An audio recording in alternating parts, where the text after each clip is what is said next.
నారానా బ్రహ్మన్న ఏం సంగతి ఇది ఉగాది వచ్చింది మరి హీరో అవుతా ఈసారి నీకెందుకన్నా డైరెక్ట్ అవుతావు హీరో అవుతావు అంతేనా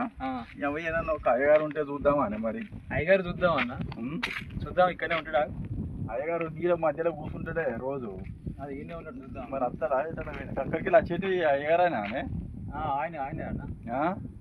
ఆయనేనా ఆయనే మరి ఒకసారి చూపించుకుందాం మనం ఈ రోజు చూస్తాం పా అలాగే పోదా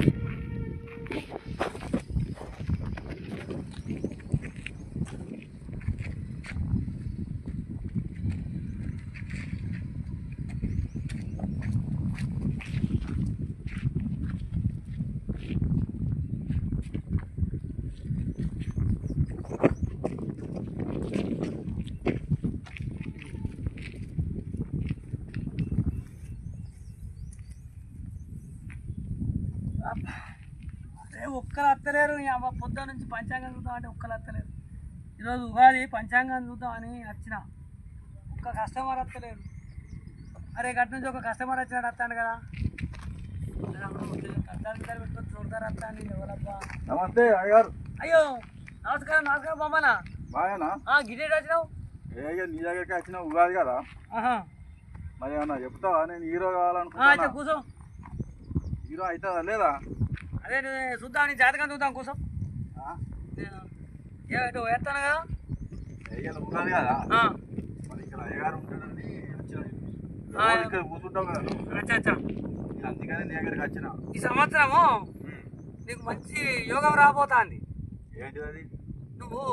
సినిమాలు తీస్తాను ఈ మధ్యలో నువ్వు సినిమా యాక్టర్ అయ్యే యోగం ఉండేది అదే మొత్తం నువ్వు హీరో లెక్కనే తయారైనావు కదా మరి అందుకే జాతకంలో కూడా ఈ సంవత్సరము ఈ ఉగాది నుంచి నీ జాతకం 7.5 సంవత్సరాల శని వెళ్ళింది నీకు అమ్మాయిలతో మంచిగా కలిసి వచ్చే యోగం ఉన్నది సినిమాలలో అమ్మాయిలు అత్తరంటావా మరి దానికి చిన్న కిటకాటం వస్తుంది బ్రహ్మన్న ఒక మంచి హీరోయిన్ చూసుకొని ఒక మంచిగా అయితే నీకు ఒక చిన్న దోషం అంట వస్తుంది ఇలా మరి ఏంటిది అది ఇలా నువ్వు అన్ని మంచిగా నీకు రాజయోగం కలిసి వచ్చే యోగం ఉంటుంది కానీ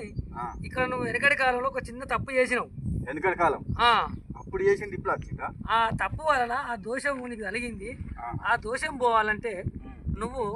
బ్రాహ్మణులకు కానీ అయ్యగారులకు కానీ కొన్ని పరిహారాలు చెల్లించుకోవాల్సి ఉంటుంది మరి ఏంటి అవి ఇక నువ్వు చేస్తా అంటే చెప్తుంది ఇక నువ్వు చెప్పినాక చెప్తుందా అయ్యగారు ఆదివారం నాడు పిట్ట మధ్యాహ్నము తూర్పు దిక్కువో